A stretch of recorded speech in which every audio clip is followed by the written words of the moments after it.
Bonjour les amis, j'espère que nous allons tous bien. En ce dimanche, j'ai fini mon sport et je reviendrai plus tard en soirée pour faire du travail cardio pour augmenter ma capacité aérobique. Donc, je veux juste vous faire part d'un truc qui m'agace. Je causais avec une amie du Cameroun il y a quelques jours. Elle était tellement fière et joyeuse qu'elle allait au marché s'acheter du riz parfumé qui vient du Vietnam. Et j'étais abasourdi par ça. Parce que dans nos pays africains, nous devons comprendre une chose. L'impérialisme commence dans les plats, dans nos plats, dans ce que nous préparons à la maison. Et pour lutter contre la pauvreté, nous, individuellement, hormis l'État, individuellement en tant que citoyens, nous devons consommer ce que nous produisons. Ça, je vous le dis sincèrement. Parce que quand tu fais le choix d'acheter un riz qui vient du Vietnam, un riz qui vient de la Thaïlande, un riz qui vient de la Malaisie, ça veut dire que tu permets à l'enfant de ce paysan d'aller à l'école et tu refuses à l'enfant du paysan de Ndop, du paysan de quelque part dans la Damawa, du paysan de Ntonga. Tu refuses à son enfant d'aller à l'école parce que tu refuses de l'aider économiquement. Et demain, quand cet enfant va grandir sans aucune qualification, il sera un délinquant dans les rues de Douala, il va t'agresser dans le coin de la rue, tu vas te plaindre. Parce que nous regardons toujours le problème, mais on ne regarde pas la source. Mais ensemble, en tant que citoyens, jeunes Camerounais, Africains, nous devons y penser à se mettre ensemble. Parce que étant ensemble, en étant connectés, nous avons plus de force et nous sommes plus déterminés que d'aller individuellement. Individuellement, nous sommes très faibles. Mais je dis, si vous avez 100 araignées, ils sont capables d'enrober un lion et le tuer.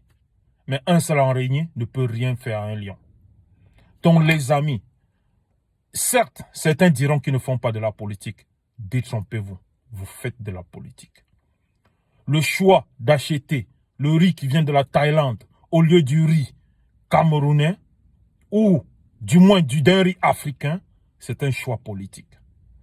Le choix de t'enorgueillir de porter les chemises Gucci ou d'acheter des chemises faites en nos tissus pagne, bien sûr que même ce tissu a été fait en Hollande.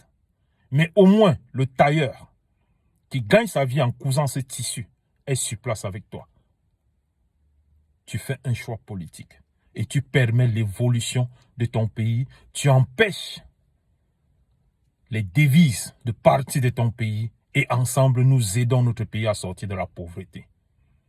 Donc les amis, nous avons un devoir, nous avons un droit et c'est une obligation de le faire. Que tu m'aimes ou pas, que tu me détestes ou pas, je ne cherche pas à savoir ton avis, je te donne mon opinion et je pense que je suis du bon côté de l'histoire.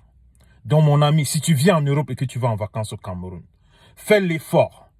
Si tu manges le riz 10 fois, il faudrait au moins qu'une fois soit un riz fait au terroir. Et je vous dis encore, on a les meilleurs des riz dans le monde. Bien sûr que beaucoup ne le savent pas. Dans sa teneur nutritionnelle, on a le meilleur des riz. Nos terres sont peu exploitées. Ça veut dire qu'on a utilisé moins des trucs addictifs pour détruire nos sols par rapport aux champs industriels qu'on va trouver en Thaïlande, au Vietnam, en Chine, en Malaisie.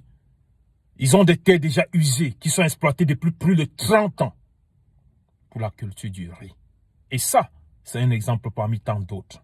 En achetant les œufs, le poulet congelé qui vient du Brésil, vous envoyez l'enfant du paysan brésilien à l'école et vous refusez l'enfant du paysan, votre voisin, qui a Ebolova, Samelima, Bafoussam, Garouan, Gaounderen, Konsamba, vous empêchez son enfant d'aller à l'école et devenir la force du Cameroun de demain. Donc ensemble les amis, faites-moi une faveur, partagez ces vidéos et qu'ensemble, nous fassions une union sud-sud afin de faire sortir nos pays de la pauvreté. Ciao.